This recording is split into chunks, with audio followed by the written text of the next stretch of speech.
कभी भी एंड हो सकते हैं। जैसे for example partnership at will, partnership at will is some kind of contract जो कि कभी भी रिवोक्ड हो सकता है by the will of the parties. ऐसी सिचुएशन में कोर्ट ऐसे कॉन्ट्रैक्ट्स को एनफोर्स नहीं कराता है। Moving ahead with section 16 which is another exception of section 10। 16 कहता है पर्सनल बार्स ऑफ रिलीफ। अगर आपको इस चीज का मेंस आंसर देखना है तो I have already made a video जो कि सेक्शन 16 के बारे में बात करती है, बट फॉर नाउ प्रीलिम की बात करते हैं स्पेसिफिक। और मैंने आपकी रिकवरी ऑफ इमोर प्रॉपर्टी रिलेटेड भी डाला है, अब मैं जल्द ही सेक्शन 12 से रिलेटेड भी डालूंगी। सो मेंस की आंसर राइटिंग की अलग वीडियोस हैं, और ये सिर्फ और सिर्फ छत्तीसगढ़ के या जितने भी प्रीलिम एग्जामिनेशन है फॉर नाउ अभी छत्तीसगढ़ ही है, इसीलिए इस पे बात कर रहे हैं, उनसे रिलेटेड ये वीडियोज है। Make sure you subscribe, press the bell icon so that you can get the notification, और जब भी आपके पास टाइम हो यू वॉच दैट क्लासेस।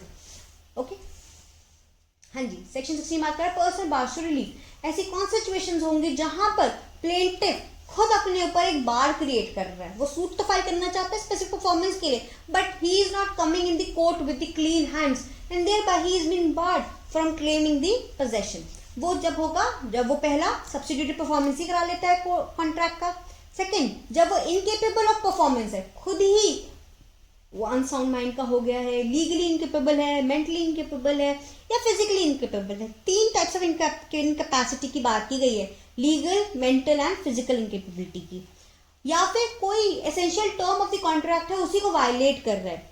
जैसे मान लेते हैं कॉन्ट्रैक्ट का ये टर्म था कि मैंने उनको लैपटॉप दिया था फॉर द यूसेज, और मैंने पर उनको कहा था कि प्लीज कभी भी जो मेरा कीबोर्ड है वो खराब चल रहा है, but never change that keyboard.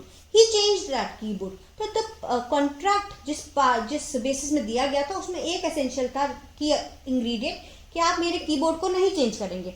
जब उन्होंने चेंज कर दिया, he has violated the essential term. अब इस सिचुएशन में एनफोर्समेंट ऑफ कॉन्ट्रैक्ट नहीं हो सकता। या फिर वो फ्रॉडुलेंटली एक्ट कर रहे हो, या फिर wilfully act at variance with or subversion of the relation intended to be established. ये क्या कह रहा है, विलफुली एक्ट इन सब वेरिएंस विद और सबवर्जन, मतलब जो एक रिलेशन स्टैब्लिश्ड है पार्टीज के बीच में। जैसे मान लेते हैं जो मेरा कॉन्ट्रैक्ट था वो एजेंसी का कॉन्ट्रैक्ट था, I was the principal and the other party was the agent. Now the agent is claiming somebody else as a principal, तो वो मेरे रिलेशन को सबवर्स कर रहा है। वो बिल्कुल इसको पता है कि मैं ही प्रिंसिपल हूँ, still he is claiming that I am not the principal, rather some other party is the principal. तो this is disclaimer of title. B का लास्ट पार्ट बात करता है डिस्क्लेमर ऑफ टाइटल। किसी के टाइटल को यार डिस्क्लेम कर देते हो, आप मना कर रहे हो, और ये कैसे करो, विलफुली करो, जानते हुए ये चीज एक्ट कर रहे हो आप। See, who fails to prove that he has performed or has always been ready and willing to perform. जहां पर कोई पर्सन फेल्स मतलब जब कोई प्रूव करने से ही फेलियर हो जाए, क्या चीज, दो चीजें, रेडी एंड विलिंगनेस। रेडी यहां मतलब होता है financial capacity, ready over here means financial capacity, whereas willing means persistence। persistence मतलब जितने समय भी डिफॉल्टिंग पार्टी परफॉर्म नहीं कर रही थी, आपने कैसे एक्टिवली पार्टिसिपेट किया और उनको नोटिस सेंड किए, उनको रिमाइंडर्स सेंड किए जैसे कि वो परफॉर्म करें। आपने अपनी तरफ से कितना जोर लगाया फॉर द परफॉर्मेंस, इसका मतलब है willingness to perform. And ready मतलब अगर कोई ऐसा कॉन्ट्रैक्ट है जिसमें पैसा है, वैसे तो कमर्शियल कॉन्ट्रैक्ट्स होते हैं जिसमें ज्यादातर पैसा ही इन्वॉल्व होता है। Moral contracts are not dead, moral contracts का कोई इन्फोर्समेंट नहीं है। तो जब पैसा इन्वॉल्व है तो आपके पास फाइनेंशियल कैपेसिटी थी कि नहीं, ये भी प्रूफ करना है। अब क्वेश्चन आता है कि कब से कब तक, मुझे कब से कब तक का फाइनेंशियल कैपेसिटी प्रूफ करनी है। आज जब मैं सूट फाइल कर रही हूँ तो आज की, कि आज I am capable, I have the financial capacity, या from the date of execution ही मुझे प्रूफ करना है। तो court, supreme court has clarified in an number of cases even in the recent case laws, जहां पर उन्होंने कहा from the date of execution till the decree you have to prove that you were and you are financial capable। ठीक है, from the date of execution of the contract till the decree of the court financial capacity prove होगी। और ये जो readiness and willingness of the parties है, ये continuous performances है, ये one time नहीं है कि एक बार प्रूफ कर दिया होगा, ये continuously आपको दिखाना पड़ेगा। कोर्ट डिटरमाइन करेगी कंडक्ट ऑफ द प्लेंटिफ के, कि भाई प्लेंटिफ का कंडक्ट कैसा रहा है prior to the suit filing and subsequent to the suit filing. Conduct के ऊपर बात की जाएगी और फिर ही डिफेंडेंट को बाउंड किया जाएगा कि अब आप परफॉर्मेंस दो, अगर उनका फेलियर हो जाता है to prove that he is ready and willing to perform, तब इस सिचुएशन में खत्म। प्लीज मार्क दीज टर्म्स कि रेडी एंड विलिंग का एक्चुअल मीनिंग क्या है। ये रेडी एंड विलिंग का मतलब ये नहीं है कि उसकी इच्छा है, वो तैयार है परफॉर्म करने के लिए। लगता यही है readiness and willingness, willingness and readiness से लगता यही है कि इच्छा है और तैयार है, बट ऐसा नहीं है। यहाँ पर है financial capacity and persistence to performance. C कहता है यहाँ पर जब आपको एक्सप्लेनेशन वन बात करता है सिंपल सी, कि जब आप रेडीनेस को आप प्रूफ कर रहे हैं तो आपको एक्चुअल कैश को डिपॉजिट करने की जरूरत नहीं है अनटिल अनलेस कोर्ट उसको डिमांड करे।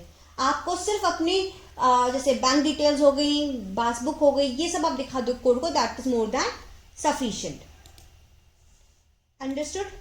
नाउ सेक्शन, अब हमने ये पूरा कंप्लीट कर लिया है, हम वापस आ जाते हैं अपने सेक्शन 11 में, सॉरी 11 हो गया 12 में, specific performance of part of contract. Court कहता है सबसे पहले सेक्शन में कि specific performance of part of contract, मतलब कॉन्ट्रैक्ट के डिफरेंट पार्ट्स करके आप परफॉर्म नहीं करा सकते कोई भी कॉन्ट्रैक्ट, पर उसी के एक्सेप्शन हैं 2, 3, 4। 2, 3, 4 are the exception to subsection 1। Subsection कहता है specific performance as a whole of a contract होता है, नॉट इन पार्ट्स। 2 कहता है जहां पर कोई पार्टी अनेबल टू परफॉर्म है whole of the part, but he is ready to perform the part, कुछ पार्ट परफॉर्म करना चाहते हो और जो थोड़ा सा पार्ट उसका रह गया उसके लिए कॉम्पनसेशन देने को तैयार है। जैसे मान लेते 100 किलो मुझे एप्पल परचेज करने थे, ठीक है, और जब परचेज का समय आया तब 20 kgs ऑफ एप्पल रॉटन हो गए, खराब हो गए, 80 किलो के एप्पल अभी भी सही है, तो परफॉर्मेंस 100 kgs ऑफ एप्पल की तो हो नहीं पाएगी, 100 kgs में तो 20 kgs खराब हो गए। तब इस सिचुएशन में जो दूसरी पार्टी है जिसकी वजह से खराब हुए या जिसने ध्यान नहीं दिया, वो ये कह सकती है कि आप 80 kgs ऑफ एप्पल तो ले जाइए एट द कॉस्ट जो कि आपका हमारा डिसाइडेड था, और जो 20 kgs का आपका लॉस हुआ है उसके लिए मैं कॉम्पनसेशन दूंगा। अंडरस्टूड? यहाँ पर जो डिफॉल्टिंग पार्टी है वो कहती है 80 kg के लिए आप एक्चुअल प्राइस पे करो और 20 kg के लिए आप मेरे से कॉम्पनसेशन ले लो। 3 कहता है where the party to a contract is unable to perform the whole, they must perform the left unperform part left. Simple सी बात, ये भी क्या कह रहा है, सेक्शन 3 कहता है जहां पर एक पार्टी फिर से परफॉर्मेंस नहीं दे पा रही है वोल ऑफ द पार्ट, पर जो लेफ्ट अनपरफॉर्म पार्ट है वो कंसिडरेबल पार्ट ऑफ द वोल बनता है। कंसिडरेबल मतलब बहुत ज्यादा बड़ा, बिगर अमाउंट, जैसे कि 80 किलो ही हमारा खराब हुआ और 20 किलो ही सही रहा, दो admitting of compensation in money. तो यहाँ पर भी वही चीज, पहली वाली बार में क्या था, इस वाली बार में स्मॉल प्रोपोर्शन था, थोड़ा सा पार्ट खराब हुआ है, फर्स्ट पार्ट में ज्यादा खराब हो गया है, पर कॉम्पनसेशन इन मनी के लिए अग्री कर रहा है। पहली बात तो कोई बात नहीं, या फिर कॉम्पनसेशन मनी के लिए अग्री नहीं कर रहा है, तो इस सिचुएशन में जहां पर larger considerable part of the contract मतलब परफॉर्म नहीं हो सकता पर थोड़ा हो सकता है और पार्टी कॉम्पनसेशन देने तैयार है, तो भाई कॉम्पनसेशन लीजिए और परफॉर्म करिए। यहाँ पर ये बात कहता है लास्ट में जो थर्ड पार्ट जो चल रहा है, सिंपल से मैं कहानी बता देती हूँ, समझ में आ जाएगा। तो जहां पर लार्जर प्रोपोर्शन है कॉम्पनसेशन के लिए वो अग्री कर रहा है, तो कॉम्पनसेशन लीजिए, परफॉर्म करिए। दिक्कत आती है सारी भसड़ सारी यहीं पर आ जाती है जहां पर वो कहते हैं कि मुझे कॉम्पनसेशन नहीं लेना है, अगर तुम्हें मेरे 20 किलो एप्पल चाहिए तो पूरा का पूरा जो हमारा डिसाइडेड कॉन्ट्रैक्चुअल अमाउंट था पूरा का पूरा पे करो। समझे? यहाँ पर डिफॉल्टिंग पार्टी क्या कह रही है कि मैं 20 किलो नहीं दूंगा और मैं ना कॉम्पनसेशन दूंगा, अगर तुम्हें लेना है तो 100 किलो लो, पूरा 100 किलो का पैसा पे करो और ले लो 20 किलो। तो यहाँ पर अगर जो अग्री पार्टी है वो अग्री कर जाती है कि ठीक है यार, मुझे अभी इतनी ज्यादा जरूरत है और किसी और के पास एप्पल्स है नहीं, मार्केट बिल्कुल डब हो चुकी है, और अभी तुम्हारे पास जो 20 किलो एप्पल है वही दे दो, और उसके लिए मैं तुम्हें जो पूरा जो कॉन्ट्रैक्चुअल अमाउंट था, मान लेते उसके 10,000 रुपए थे, तो वैसे तो अभी मुझे तुम्हें 2,000 ही रुपए देने, बट क्योंकि मैंने तुमको 10,000 रुपए का वादा किया था तो लो 10,000 रुपए, मुझे 20 किलो एप्पल दे दो। अब आप कहोगे, आगे माइंड में क्वेश्चन आ रहा होगा, पर मैम कोई अपना लॉस क्यों करवाएगा, यहाँ तो लॉस हो रहा है ना अग्री पार्टी का, but that is the situation.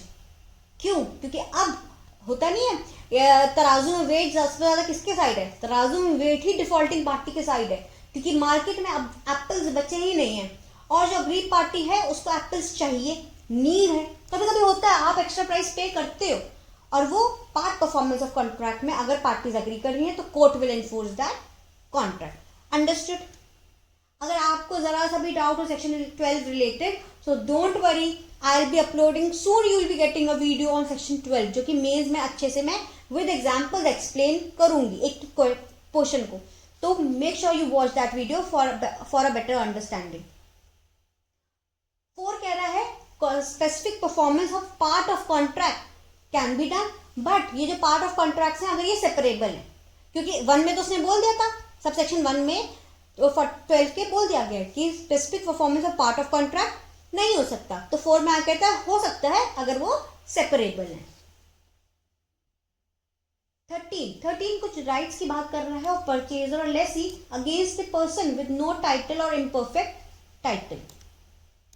अगर किसी प्रॉपर्टी का लीज हो रहा है या सेल एंड परचेज हो रहा है, बट जो पर्सन दे रहा है उसके पास या तो टाइटल ही नहीं है उसको देने का, मतलब मैं किसी और की प्रॉपर्टी को सेल कर रही हूँ, या तो मेरे पास टाइटल तो है पर इम्परफेक्ट है। इम्परफेक्ट मतलब अभी टाइटल वो है मेरा कि नहीं है, ये चीज डाउटफुल है।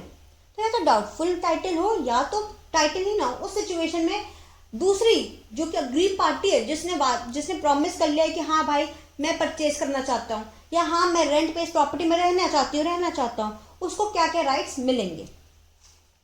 13A, if the vendor lessor has subsequently to the contract acquired any interest in the property, the purchaser lessee may compel him to make good the contract out of such interest. Give me a second please. A कह रहा है, simple बात करता है ये कि अगर आगे जाकर, जैसे अभी के समय तो जो हमारा सेलर है वो कहता है यार मेरे पास तो टाइटल ही नहीं है, या टाइटल तो है पर मेरे पापा का है, जब पापा की एक्सपायरी होगी तब मुझे वो टाइटल मिलेगा, ये मेरे दादाजी का है तो दादाजी की एक्सपायरी होगी तब मुझे वो टाइटल मिलेगा, अभी मेरे पास कोई टाइटल नहीं है। 13 कहता है कि जब भी वेंडर के पास या लेसर के पास टाइटल आ जाता है, दादाजी एक्सपायर हुए टाइटल आ गया, अब इस सिचुएशन में लीसी या परचेजर के पास ये राइट है कि वो तुरंत जाके सूट फाइल करे इन द कोर्ट और क्लेम करे, क्योंकि अब टाइटल आ गया तो जो तुमने पुराना वादा किया था ना वो निभाना पड़ेगा, जो वादा किया था वो निभाना पड़ेगा। वही सिचुएशन है कि जो तुमने मुझसे पहले प्रॉमिस किया था कि you will give me the property, तो अब मुझे प्रॉपर्टी दो, क्यों? क्योंकि अब तुम्हारे पास टाइटल आ गया है। Understood? B, where the concurrence of other person is necessary for validating the title. जैसे मैंने बताया था ना कि मेरे फादर के पास टाइटल, अभी मेरे पास टाइटल नहीं है तो इम्परफेक्ट टाइटल है, तो इस सिचुएशन में मैं ये कह सकती हूँ कि क्योंकि तुमने मुझसे प्रॉमिस किया है कि तुम मुझे सेल करोगे प्रॉपर्टी, तो जाओ अपने फादर की कंसेंट लेकर आओ कि वो तुम्हें टाइटल दे रहे हैं और उसके बाद मुझे ये टाइटल पास ऑन कर दो। ठीक है, तो कंपेल करेगा। इस सिचुएशन में क्या होता है, may compel him to procure such concurrence. Concurrence मतलब consent. Concurrence over here means to get the consent for validating the title. अगर ऐसी कोई सिचुएशन है जहां पर कंसेंट इज रिक्वायर्ड तो वो कंपेल भी कर सकता है। C, where the vendor professes to sell unencumbered property. Unencumbered property का मतलब होता है बर्डन लेस प्रॉपर्टी, मतलब फ्री प्रॉपर्टी जिसमें आप जाइए एंजॉय करिए, इस पर कोई बर्डन नहीं है। बर्डन कैसे हो जाते हैं, जैसे फॉर एग्जाम्पल मैंने किसी से प्रॉमिस किया है कि जो भी इस प्रॉपर्टी का रेंट आएगा वो मैं आपको दूंगी, ठीक है। अब मैंने सेल कर दी प्रॉपर्टी, उस पार्टी उससे मैंने कहा यार बिल्कुल फ्री प्रॉपर्टी, तुम्हारे पर कोई बर्डन ही नहीं है, चिल करो। पर उससे रेंट आता है 1000 रुपये रेंट आता है और वो 1000 रुपये ऑलरेडी किसी सी पार्टी के पास जा रहा है, तो यहाँ तो बर्डन लेस प्रॉपर्टी की जगह बर्डन फुल प्रॉपर्टी जा रही है ना। जब मैंने परचेज की प्रॉपर्टी तो मैंने जो परचेज की उसमें 1000 रुपये जो रेंट आ रहा है जो कि मेरा होना चाहिए, अभी वो मेरा ना होके सी का हो रहा है। क्यों? क्योंकि सी को ये प्रॉमिस जो सेलर था वो कर चुका है। इस सिचुएशन में वेयर द वेंडर प्रोफेसेस मतलब promises, where the vendor over me seller promises to sell unencumbered property but the property is mortgaged for an amount not exceeding the purchase money। पर वो प्रॉपर्टी जो है वो मॉर्टिगेज हो रखी है, as a security for the loan दे रखी गई है। बट जो वो लोन लिया गया था परचेज मनी से अकॉर्डिंगली, जैसे परचेज मनी मान लेते हैं मैंने प्रॉपर्टी परचेज की 1 करोड़ की और जो लोन लिया गया था वो भी 1 करोड़ का था, तो अब दोनों चीजें एक है। तो मैं कहूंगी एज अ परचेजर, मैं सेलर से कहूंगी सेलर आपने मुझसे प्रॉमिस किया था कि बर्डन लेस प्रॉपर्टी देंगे, तो अब आप जो ये 1 करोड़ रुपए मैं आपको परचेज मनी दे रही हूँ, अब आप प्लीज जाके इससे मेरी लोन को छुटवा लाओ, मॉर्टगेज को एंड कर दो, ठीक है। Please and the mortgage and पे ऑफ दैट लोन। 1 करोड़ का लोन लिया था, 1 करोड़ जाके पे ऑफ कर दो। And give me the burdenless property. D, where the vendor lessee sues for specific performance of the contract and the suit is dismissed. जहां पर सेलर या आपके मान लेते लेसी ने सूट फाइल किया,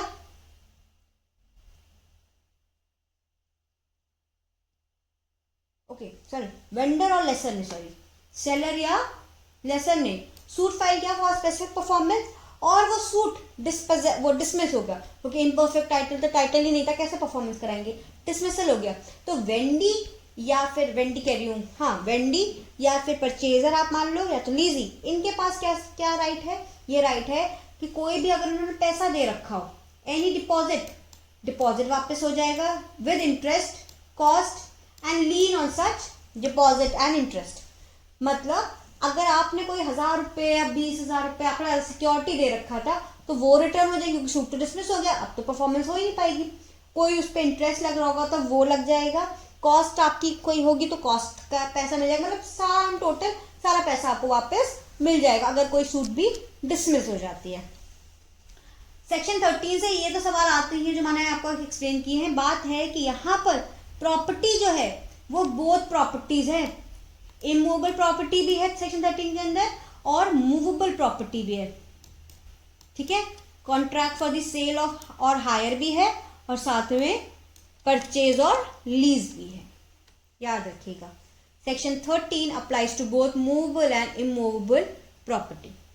14A is a newly added provision in your 2018 itself, जो कि बात कर रहा है power of the court to engage experts. तो यहाँ पर आपके experts to determine the actual value and everything, ये और ओपिनियन लेने के लिए हो सकते हैं अपॉइंटेड।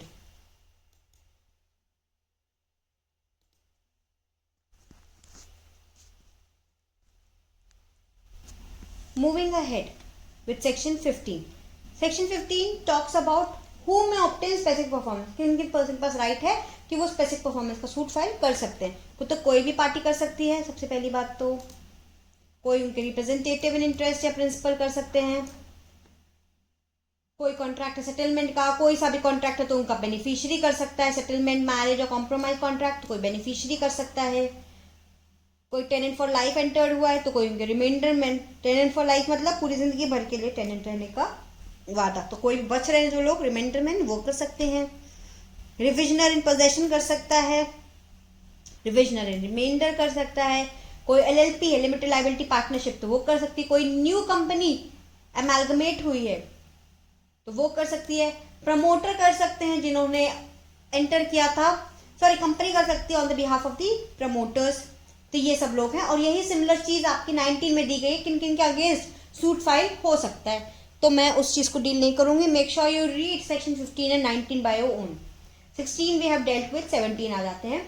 कॉन्ट्रैक्ट टू सेल और let property by one who has no title not specifically enforced. तो क्या कॉन्ट्रैक्ट टू सेल और लेट प्रॉपर्टी में क्या होगा, जब कोई जिसके पास पर्सन पास टाइटल ही नहीं है तो कैसे क्या वो स्पेसिफिकली एनफोर्स हो पाएगा कि नहीं, अगर वो प्रॉपर्टी सेल या लेट का, सेल मतलब परचेज और सेल एंड परचेज का कोई है, तब इस सिचुएशन में can not be specifically enforce in favour of the vendor और लेसर, मतलब जो सेलर है या जो लेसर है जो कि लीज में देना चाहता है उसके अगेंस्ट उसके फेवर में स्पेसिफिकली एनफोर्स नहीं हो पाएगा। क्यों नहीं हो सकता है, क्योंकि यहाँ लिखा है ना नो टाइटल, मतलब तुम्हें पता था कि तुम्हारे पास टाइटल नहीं है किसी प्रॉपर्टी का और फिर भी आप अग्री कर रहे हो, तो ये तो आप फॉल्ट कर रहे हो ना, फ्रॉड क्रिएट कर रहे हो। इस सिचुएशन में कोर्ट क्यों आपकी हेल्प करेगी। तो ए knowing in himself not to have any title, contract to sell or let, who though enter into a contract believing that he has a good title, उसको लग रहा है तो good title है, but cannot at the time fixed by the parties completing give the purchaser or lesser a title free from reasonable doubt।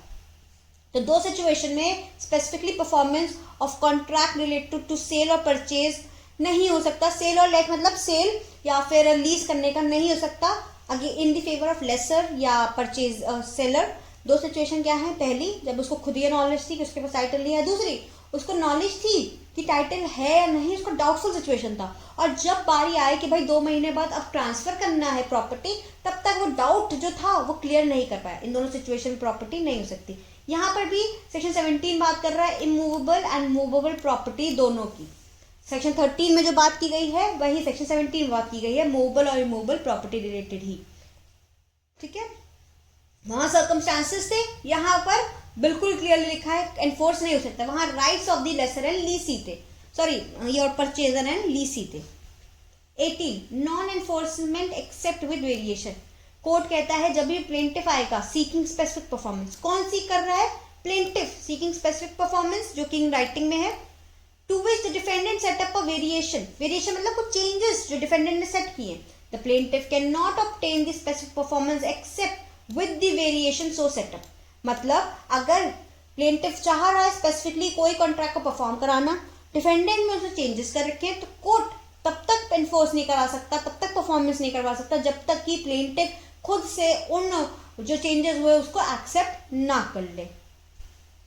Namely where the fraud, mistake of fact or misrepresentation, the written contract of which performance is sought in terms different from the parties agreed or to, or does not contain all the terms agreed to between the parties on the basis of the defendant entered into the contract। तो किसी fraud के through, mistake of fact के through या misrepresentation के through जो भी parties ने agree किया था उस चीज जब वो एक्चुअली जब वो रिजल्ट आया उस चीज का, जब वो कॉन्ट्रैक्ट बना, तो वो जो चीज उनका इंटेंट था वो चीज में नहीं दिख रही है, तो चेंजेस होंगे ऑब्वियसली। अगर मैंने सोचा था कि हम लोग कंस्ट्रक्शन ऑफ बिल्डिंग करेंगे, पर लिखा ऐसा गया कि जब हम पढ़ रहे हैं कॉन्ट्रैक्ट को तो लग रहा है कंस्ट्रक्शन ऑफ हाउस हो रहा है एंड नॉट द बिल्डिंग, तो चेंज इन इंटेंट हो गया ना, चेंज इन टर्म्स हो गया।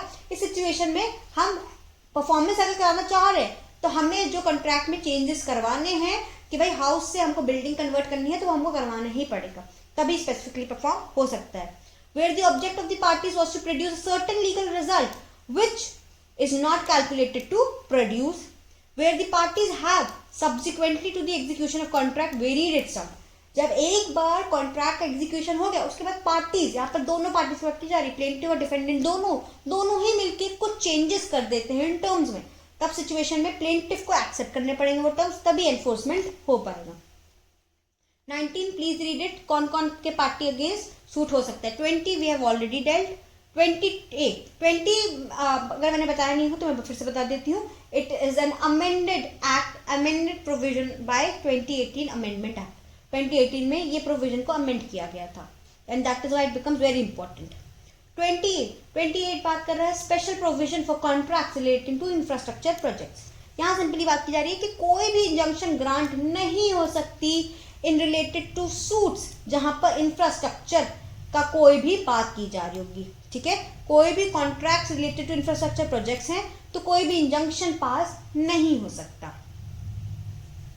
बस इतना ही पढ़िएगा। 20B में आ जाइए, very important, very important. 20B 20C are very important. Infrastructure related suits के 3 ही सेक्शन है, 20A, B एंड C। तो ए में कहा गया है कोई भी इंजंक्शन पास नहीं हो सकता related to infrastructure contract. B कहता है कोई भी स्पेशल कोर्ट्स क्रिएट करने का, तो state government in consultation with CJ of high court, chief justice of high court, can designate 1 or more civil courts as special courts.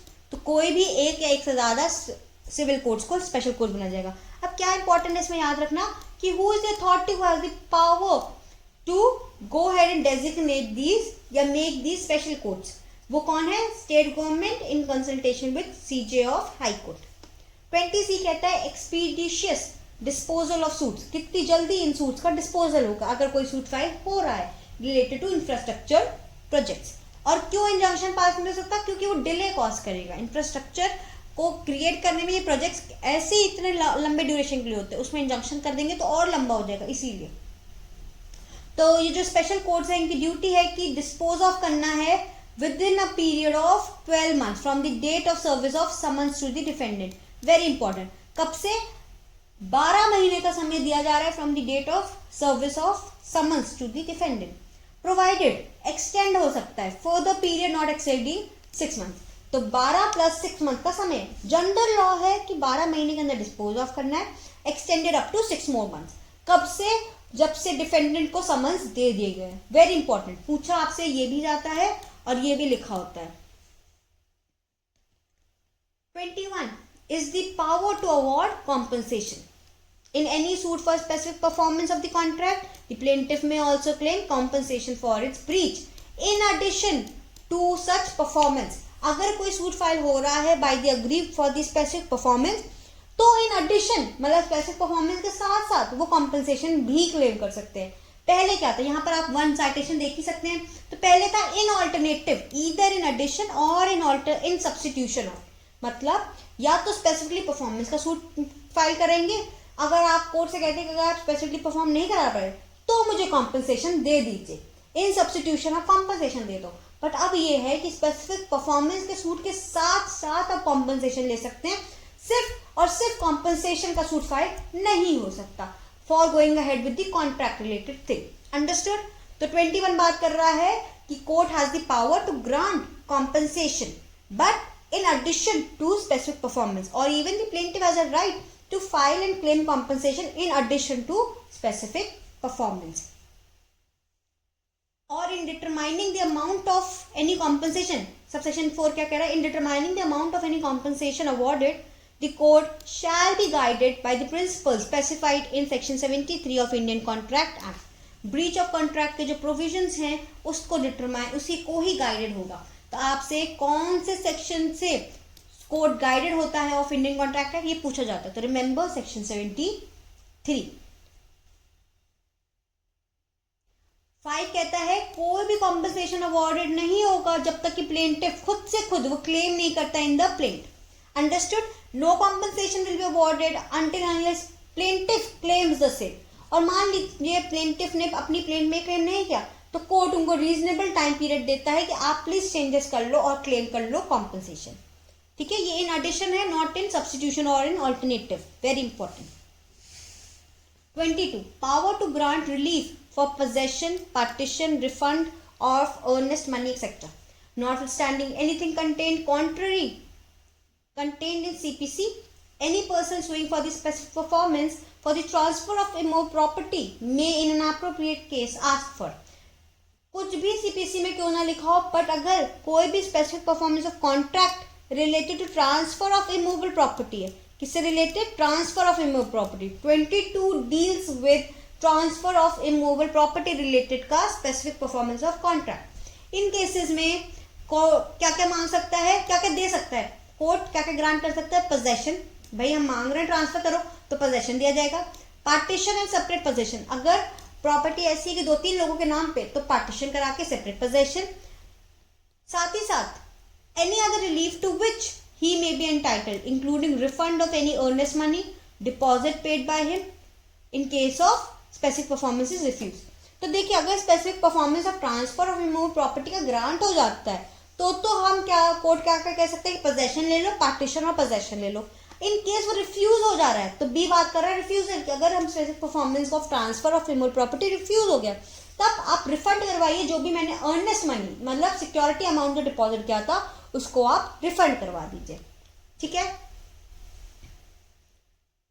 और sub section 2 कहता है नो रिलीफ जो ए और बी में दी गई है shall be granted unless it has been specifically claimed.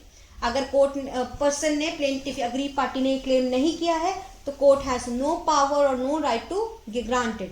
पर फिर से वही आपका इक्विटी लॉ है ना, लॉ ऑफ इक्विटी.